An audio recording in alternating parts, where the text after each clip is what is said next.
नमस्कार, हिंदी खबर में आप सभी का स्वागत है। मैं हूं आपके साथ परिधि जोशी। बुलेटिन की शुरुआत करेंगे इस वक्त की बड़ी खबर के साथ। दिल्ली दौरे पर सीएम पुष्कर सिंह धामी और पीएम मोदी से मुख्यमंत्री ने मुलाकात की है। सीएम धामी ने चारधाम यात्रा के लिए पीएम मोदी को न्योता दिया। सीएम धामी ने मोदी को चारधाम से जुड़ी यात्राओं की जानकारी भी दी। लोकसभा अध्यक्ष ओम बिरला से भी मिले सीएम धामी और इसी के साथ संसद भवन में केंद्रीय मंत्री अनुराग ठाकुर से भी भेंट की। मुख्यमंत्री पुष्कर सिंह धामी दिल्ली के 2 दिवसीय दौरे पर है, जहां मुख्यमंत्री पुष्कर सिंह धामी ने पीएम मोदी से मुलाकात की और साथ ही सीएम धामी ने चारधाम यात्रा के लिए पीएम मोदी को न्योता भी दिया। और इसी के साथ साथ मुख्यमंत्री ने पीएम मोदी को चारधाम से जुड़ी तैयारियों की भी जानकारी साझा की। इसी के साथ लोकसभा अध्यक्ष ओम बिरला से भी मिले सीएम धामी और संसद भवन में केंद्रीय मंत्री अनुराग ठाकुर से भी मुख्यमंत्री ने भेंट की।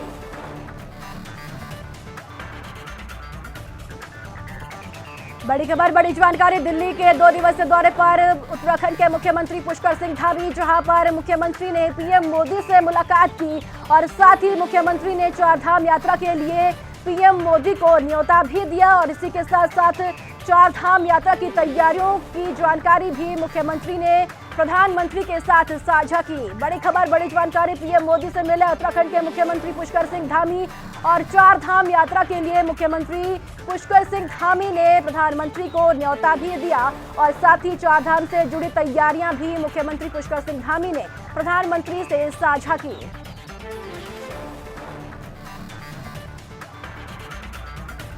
इसी बीच लोकसभा अध्यक्ष ओम बिरला से भी मुख्यमंत्री पुष्कर सिंह धामी ने मुलाकात की और संसद भवन में केंद्रीय मंत्री अनुराग ठाकुर से भी मुख्यमंत्री पुष्कर सिंह धामी ने भेंट की।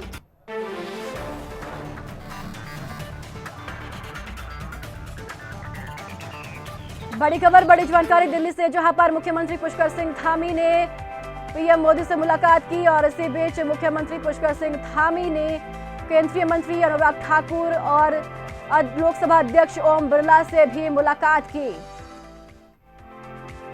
तस्वीरों में आप देख सकते हैं कि मुख्यमंत्री पुष्कर सिंह धामी ने लोकसभा अध्यक्ष ओम बिरला से मुलाकात की है और इसी बीच केंद्रीय मंत्री अनुराग ठाकुर से भी मुख्यमंत्री ने मुलाकात की।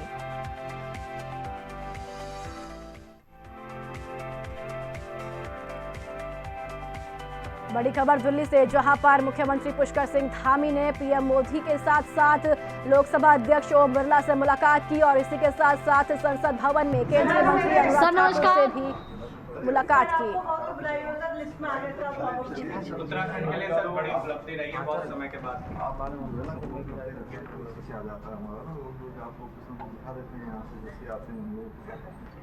सर आप दिल्ली दौरे पर हैं। सर नमस्कार। सर आपको बहुत बुलाई हो सर, लिस्ट में आ गए सर। उत्तराखंड के लिए सर बड़ी उपलब्धि रही है बहुत समय के बाद।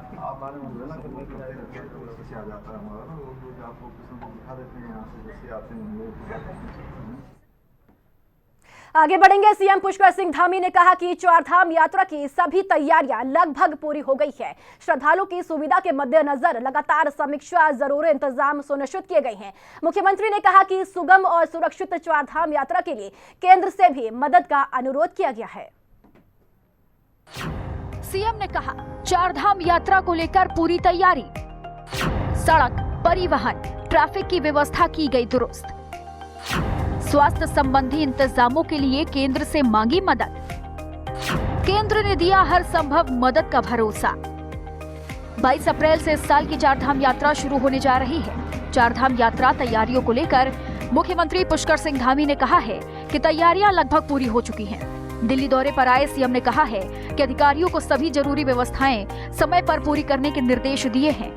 सीएम धामी ने कहा है कि इस साल यात्रा थोड़ी पहले शुरू हो रही है, इसलिए यात्रा के दौरान श्रद्धालुओं को कोई परेशानी नहीं हो, इसके लिए जरूरी इंतजाम किए जा रहे हैं। सुरक्षित और सुगम यात्रा के लिए स्वास्थ्य, परिवहन और ट्रैफिक को लेकर प्लान तैयार किया गया है। खास तौर से श्रद्धालुओं को स्वास्थ्य संबंधी समस्या होने पर त्वरित इलाज की सुविधा उपलब्ध कराने की व्यवस्था की जा रही है। इसके लिए केंद्र स्वास्थ्य मंत्री मनसुख मंडाविया से भी बातचीत कर मदद का अनुरोध किया गया है, जिस पर केंद्रीय मंत्री ने हर संभव मदद का भरोसा दिया है। चारधाम यात्रा भी आ रही है, उसकी तैयारियां हमारी पूरी तरह से चल रही हैं और चारधाम यात्रा की इस बार तैयारी हम लोगों ने बहुत पहले से शुरू कर दी है। क्योंकि पिछले वर्ष चारधाम यात्रा हमारी बहुत रिकॉर्ड हुई थी, इसमें लगभग 50 लाख के लगभग लोगों ने भाग लिया था। तो उसको देखते हुए, क्योंकि जब पिछली बार थोड़ा सा हमारे कपाट भी थोड़ा देर से खुले थे, इस बार कपाट खुलने की तिथि भी थोड़ा जल्दी है। जहाँ 22 अप्रैल को गंगोत्री यमुनोत्री धाम के, 25 को केदारनाथ जी के और 27 को बद्रीनाथ जी के कपाट खुलेंगे। तो उसकी सभी तैयारियां पूरी हो गई हैं। इस बार हमने स्वास्थ्य समेत सभी प्रकार के, परिवहन है, आवास है और ट्रैफिक की व्यवस्था है, उन सभी व्यवस्थाओं की पहले से ही जो है, क्योंकि इस बार नवंबर से ही हमने ये यात्रा की तैयारी शुरू कर दी थी और मैंने स्वयं सभी बैठकों में खुद भाग लिया है। मुख्यमंत्री का कहना है कि वो प्रधानमंत्री नरेंद्र मोदी से मुलाकात कर चारधाम यात्रा के साथ ही कैलाश मानसरोवर और आदि कैलाश यात्रा के लिए आमंत्रित करेंगे। माननीय प्रधानमंत्री जी का हर बार उत्तराखंड का दौरा होता है और हम उनसे अनुरोध करेंगे। इस बार की चारधाम यात्रा भी है और कैलाश मानसरोवर यात्रा, आदि कैलाश यात्रा, उन यात्राओं के लिए मैं जरूर उनको जो है आमंत्रित करूंगा और अनुरोध भी करूंगा। सीएम का कहना है कि साल 2022 की यात्रा में रिकॉर्ड 46 लाख से भी ज्यादा श्रद्धालु उत्तराखंड आए थे। इस बार और भी ज्यादा श्रद्धालुओं की यात्रा में आने की उम्मीद है। अब ऐसे में इस बार यात्रा के दौरान कोई अव्यवस्था नहीं हो, इसे सुनिश्चित करने के लिए जरूरी इंतजाम किए गए हैं। ब्यूरो रिपोर्ट, हिंदी खबर।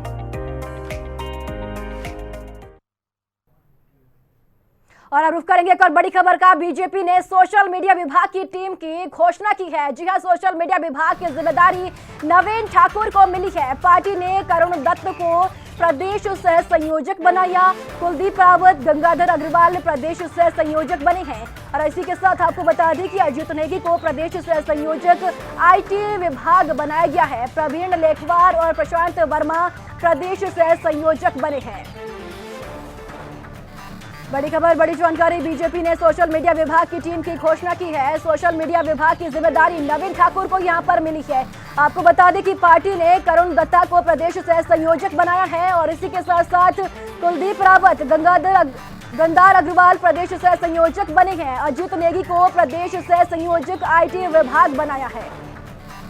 सबसे पहले मैं अपने संगठन माननीय प्रदेश अध्यक्ष जी, माननीय मुख्यमंत्री जी और आदरणीय संगठन महामंत्री अजय जी का धन्यवाद करता हूं कि इतनी महत्वपूर्ण जिम्मेदारी उन्होंने मुझे दी और पूर्ण विश्वास संगठन को दिलाता हूं कि इस जिम्मेदारी का बहुत जिम्मेदारी पूर्वक निर्वहन करूंगा और अपने प्रदेश के सोशल मीडिया को बहुत आगे तक जो है हम लेकर जाएंगे और बूथ तक के कार्यकर्ताओं को इसमें इन्वॉल्व करेंगे। सोशल मीडिया का ज़माना है, सोशल मीडिया पर आज का युवा हमेशा सक्रिय रहता है, तो प्रत्येक युवा से अपनी पार्टी के पेज को, अपनी पार्टी के कार्यकर्ताओं को सबसे जोड़ने का जो है प्रयास हम करेंगे।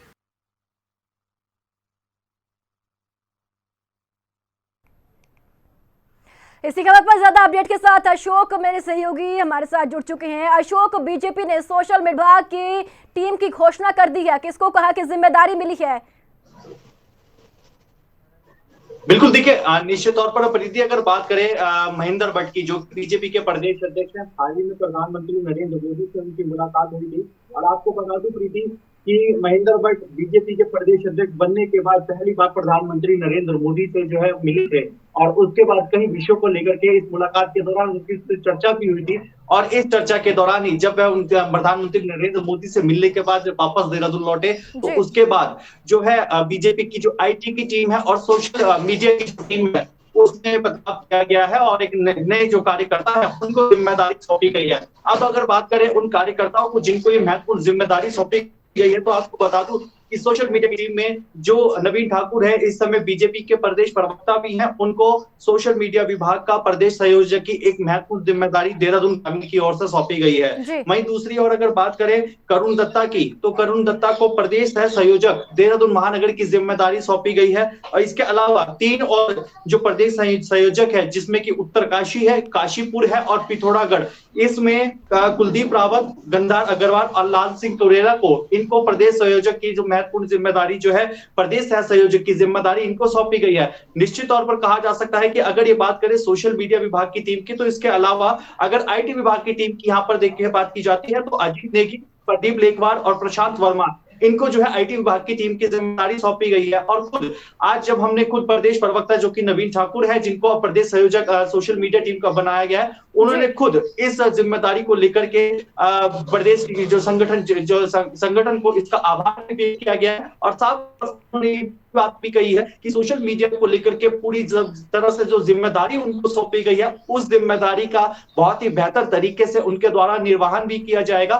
और प्रदेश की जो सोशल मीडिया टीम है उसको और ज्यादा मजबूत करने का काम किया जाएगा। सबसे ज्यादा जो फोकस रहेगा वो बूथ स्तर पर युवा को किस तरह से सोशल मीडिया को लेकर के ज्यादा से ज्यादा एक्टिव रखा जाए, उस पर विशेष तौर पर ध्यान दिया जाएगा। क्योंकि देखिए परिधि, विशेष तौर आज की अगर बात करें, आज की इस जनरेशन में तो सोशल मीडिया का जमाना है। आज चाहे शासन की बात कर लीजिए, प्रशासन हो, विभागों की बात करो, सत्ता पक्ष हो, विपक्ष हो, कोई भी अगर एक्टिविटी अगर देखी जाती है तो सोशल मीडिया पर सबसे ज्यादा एक्टिविटीज देखी जाती है। बच्चा आज जो है सोशल मीडिया का काफी ज्यादा यूज करता है, काफी ज्यादा जागरूक रहता है। और ऐसे में जिस तरह से अब नवीन ठाकुर को सोशल मीडिया में जो है एक महत्वपूर्ण जिम्मेदारी प्रदेश संयोजक की दी है, और जिस तरह से उन्होंने ये दावा भी किया गया है कि तो जिम्मेदारी उनको सौंपी गई है उसका वो पूरी तरह से निर्वहन भी करेंगे। और सबसे महत्वपूर्ण उनकी जो प्राथमिकता रहेगी कि वो बूथ स्तर के जो कार्यकर्ता होंगे उनको ज्यादा से ज्यादा मजबूत करने का काम इस दौरान किया जाएगा उनके द्वारा।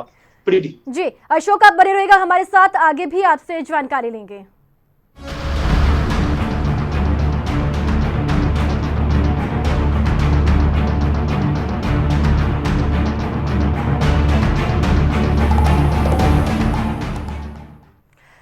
आगे बढ़ेंगे। उत्तराखंड में फिर बढ़ रहे कोरोना संक्रमण के मामले। जी हां, उत्तराखंड में बीते 5 दिनों में कोरोना के 76 मरीज मिले हैं। प्रदेश में कोरोना संक्रमण दर 5% से ज्यादा। देहरादून, हरिद्वार, उधम सिंह नगर जिले में कोरोना के 70 नए मरीज मिले।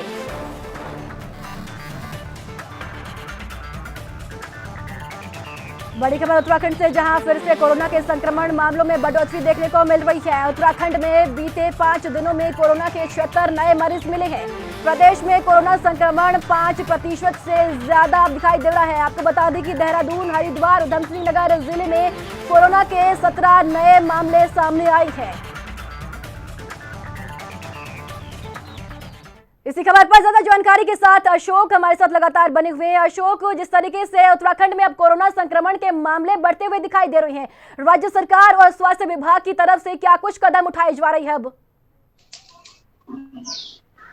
निश्चित तौर पर देखिए प्रीति, जिस तरह से अगर हम बीते 5 दिनों की बात करें और बीते 5 दिनों में स्वास्थ्य विभाग द्वारा जो हेल्थ बुलेटिन जारी किया गया है, इसके अनुसार अब तक के प्रदेश में कुल 76 मरीजों में कोरोना संक्रमण की पुष्टि हो चुकी है। यानी कि वो माहौल, वो एक जो डर था, जो 2019 और 2020 और 21 में का जो कोरोना का एक पीक मोड था, एक जो दहशत का माहौल लोगों के मन में, एक डर का माहौल तो था, वो कहीं ना कहीं इस बार अगर कहें तो बीते 5 दिनों में जिस तरह से स्वास्थ्य विभाग द्वारा फिर से ये हेल्थ बुलेटिन जब जारी हुआ और उसमें 5 दिनों के भीतर ही 76 मरीजों में कोरोना संक्रमण की पुष्टि हो जाना अपने आप में कहीं ना कहीं खतरे का संकेत जरूर देता है। क्योंकि देखिए, आपको बताऊं कि बीते कुछ दिनों की अगर मैं बात करूं तो उत्तराखंड में जब से कोविड के संक्रमण का जो प्रकोप था वो लगातार जब बढ़ रहा हुआ दिखाई दिया, तो उसके बाद अभी पूर्व में कुछ दिन पहले ऐसा पहला दिन गया था जबकि उत्तराखंड के अंदर कोई भी ऐसा मरीज नहीं था जिसके अंदर कोरोना संक्रमण की पुष्टि नहीं थी। यानी कि जो हेल्थ बुलेटिन द्वारा जो जारी किया गया था बुलेटिन, उसमें कोरोना संक्रमण की जो मरीजों की जो संख्या थी वो पूरी तरह से 0 हो चुकी थी, जो कि सबसे बड़ी राहत की खबर जरूर कही जा सकती थी।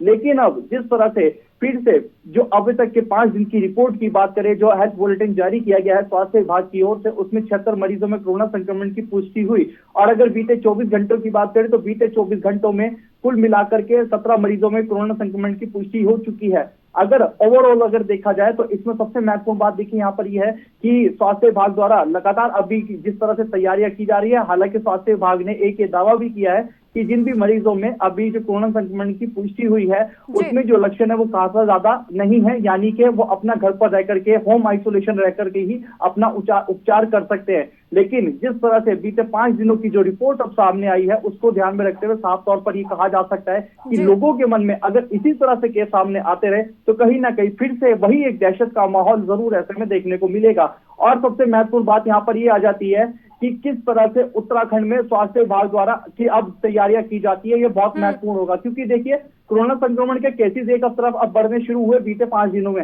वहीं इससे पहले की अगर बात करें तो दूसरी तरफ एक जो वायरस या वेरिएंट जो आ रहा था, अगर उसकी बात करें जिसमें कि H3N2 को लेकर के भी, उन वायरस को लेकर के भी लोगों में जो है पुष्टि की संक्रमण की इसकी भी देखने को मिली, जिसके चलते कहीं ना कहीं परेशानियां ये भी खड़ी हुई। लेकिन अब दूसरी तरफ जिस तरह से कोरोना के केसेस फिर से सामने आए शुरू हुए हैं, कहीं ना कहीं जरूर कहा जा सकता है कि चिंता का विषय जरूर बन रहा है। अशोक, देखिए अब पर्यटन के लिहाज से चारधाम यात्रा काफी महत्वपूर्ण होने जा रही है उत्तराखंड में। अब इसी तरह से अगर कोविड के केस बढ़ते रहे तो राज्य सरकार के सामने एक बड़ी चुनौती होगी चारधाम यात्रा को सुचारू करने में। निश्चित तौर पर बिल्कुल बहुत सही बात भी कही है आपने प्रीति, और बहुत महत्वपूर्ण सवाल भी है। चारधाम यात्रा शुरू होनी है, केवल 20 दिन का समय बाकी रह गया है, जहां एक और संबंधित विभाग द्वारा ये दावा किया जा चुका है कि सभी तैयारियां पूरी कर ली गई हैं। और अगर वहीं इस तरह से अगर बात करें कि कोरोना के जिस तरह से केसेस बढ़ रहे हैं, क्योंकि देखिए अगर जब चारधाम यात्रा शुरू होती है तो देश से ही नहीं बल्कि विदेशों से भी बड़ी संख्या में जो है चारधाम यात्रा में श्रद्धालु दर्शन के लिए पहुंचते हैं। और इस बार खुद मुख्यमंत्री पुष्कर सिंह धामी ने यह दावा किया है कि पिछली बार के मुताबिक इस बार जो है चारधाम यात्रा में 50 लाख से ज्यादा जो श्रद्धालु है वो दर्शन के लिए पहुंचेगा। और कहीं ना कहीं ये बात सही साबित भी होती हुई दिखाई दे रही है, क्योंकि ये बात देखिए मैं इसलिए कह रहा हूं क्योंकि गढ़वाल मंडल विकास निगम के जो तमाम जो होटल हैं, जो रेस्टोरेंट्स है या फिर गेस्ट हाउस है, उनकी जो बुकिंग है लगभग 5 करोड़ से ज्यादा की भी पहुंच चुकी है। यानी जो यात्री है, जो पर्यटक है वो पहुंचेंगे। और अगर किसी ऐसे ही बढ़ते रहे तो कहीं ना कहीं प्रशासन के लिए, स्वास्थ्य विभाग के लिए, शासन प्रशासन के लिए चिंता का विषय जरूर बन जाएगा। लेकिन देखना ये महत्वपूर्ण होगा कि अभी 20 दिन का समय बाकी है। अगर इस 20 दिन के बीच में अगर केसेस जिस तरह से अभी बढ़े हैं 5 दिन के भीतर, अगर इसी गति के साथ, इसी स्पीड के साथ केसेस अभी और भी आगे बढ़ते रहे तो निश्चित तौर पर ये जरूर कहा जाता है कि विभाग द्वारा इसको लेकर के भी कोई ना कोई कदम जरूर उठाया जाएगा। लेकिन इसका सवाल ये आने वाले वक्त पर ही उठाएगा। बहुत बहुत शुक्रिया अशोक महत्वपूर्ण जानकारी के लिए। आगे बढ़ेंगे, खबर मसूरी से है, जहां रविवार को देहरादून मसूरी हाईवे पर रोडवेज बस अनियंत्रित होकर पलट गई। इस हादसे में अब तक 2 लोगों की मौत हुई है और कई लोग घायल हो गए, जिनका उपचार दून अस्पताल में चल रहा है। वहीं आज परिवहन मंत्री चंदन रामदास ने अस्पताल पहुंचकर घायलों का हालचाल जाना और कहा कि इस कठिन घड़ी में हम घायलों और उनके परिजनों के साथ हैं।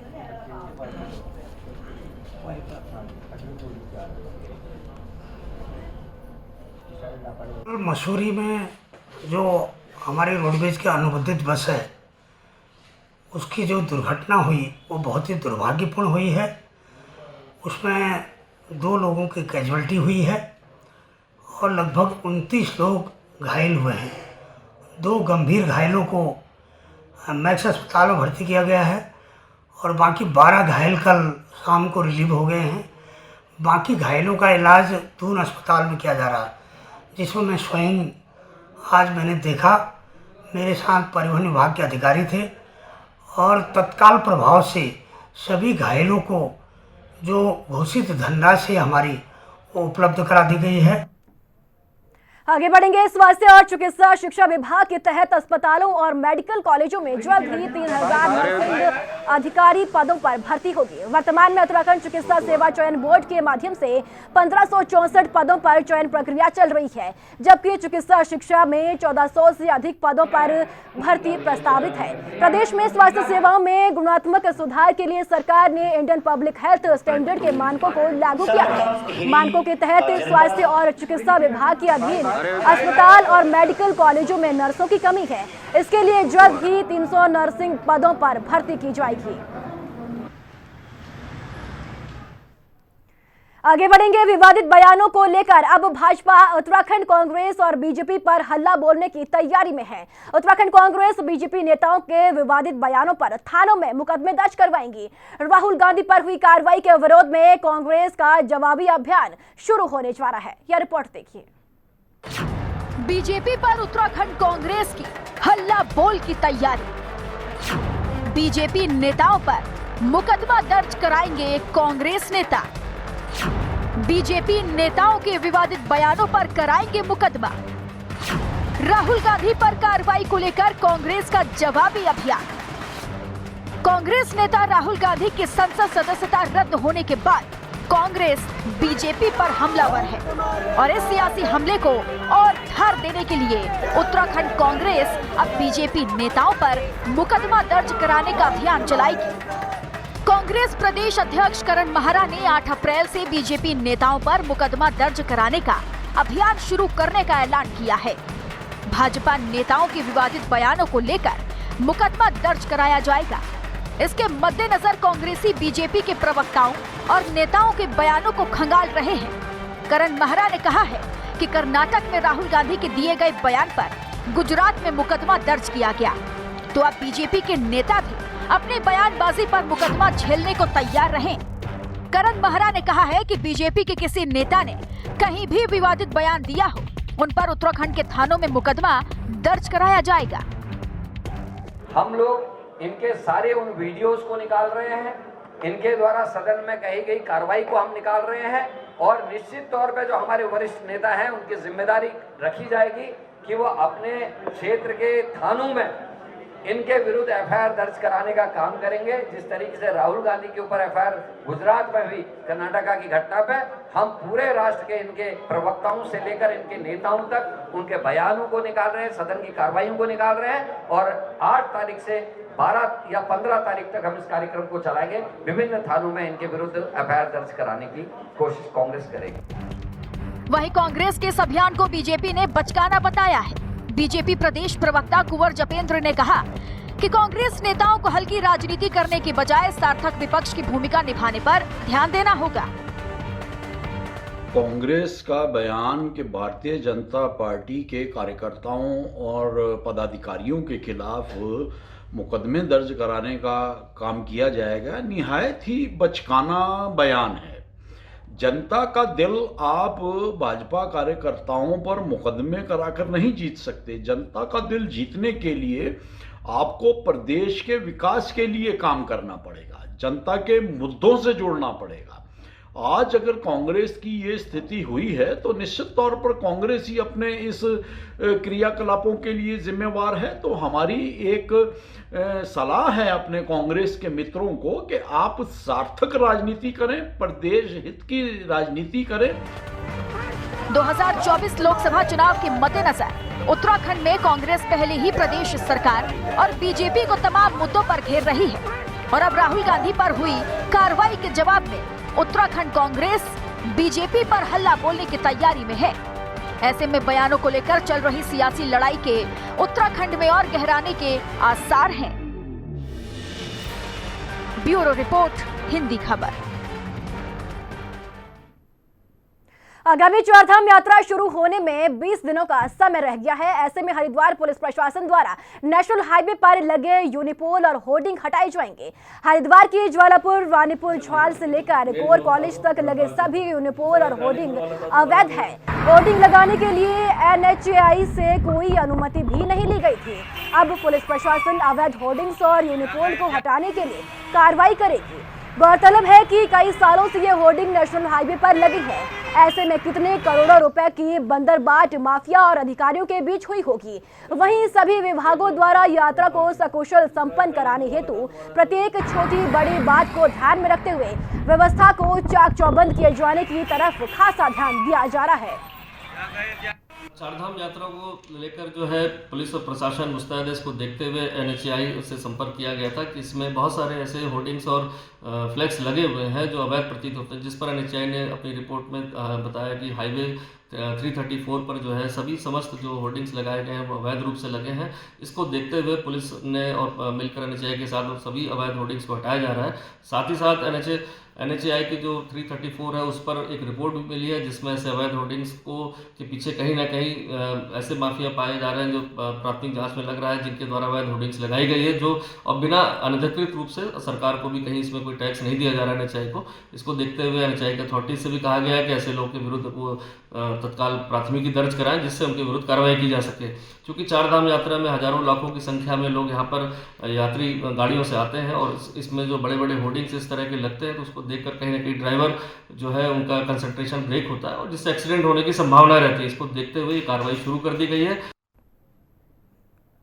और खबर लक्सर से है, जहां पार्किंग शुल्क के विरोध में ई रिक्शा चालकों ने नगर मंडल अध्यक्ष अतुल गुप्ता और युवा व्यापार मंडल अध्यक्ष जसवीर सिंह की अगुवाई में नगर पालिका प्रशासन के खिलाफ नगर में विरोध मार्च निकाला। लक्सर व्यापार मंडल और लक्सर ट्रक यूनियन के पदाधिकारियों ने इस विरोध मार्च का समर्थन किया। इस दौरान ई रिक्शा चालकों ने पालिका प्रशासन पर पार्किंग शुल्क के नाम पर अवैध वसूली करने का आरोप लगाया है और कहा कि जब पालिका प्रशासन ने उन्हें कोई पार्किंग मुहैया नहीं करवाई तो रोजाना 20 रुपए पार्किंग शुल्क वसूलना नाजायज है। वहीं दूसरी ओर लक्सर व्यापार मंडल और ट्रक यूनियन के पदाधिकारियों ने कहा कि ई रिक्शा चालकों के साथ पार्किंग शुल्क के नाम पर अवैध वसूली नहीं करनी जाएगी। वो ई रिक्शा चालकों के साथ खड़े हैं और जल्द ही लक्सर के एसडीएम गोपाल राम बेनीवाल से मिलकर इसकी शिकायत की जाएगी।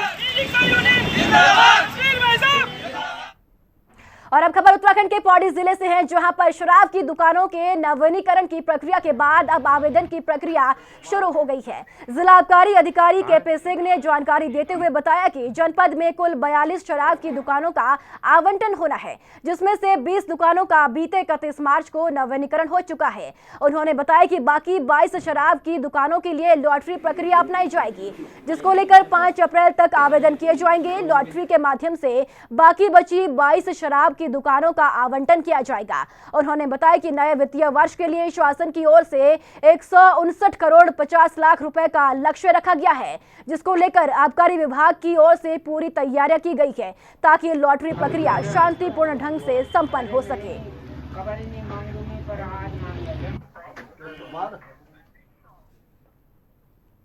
और इसी के साथ इस बुलेटिन में फिलहाल इतना ही। मुझे दीजिए इजाजत। नमस्कार।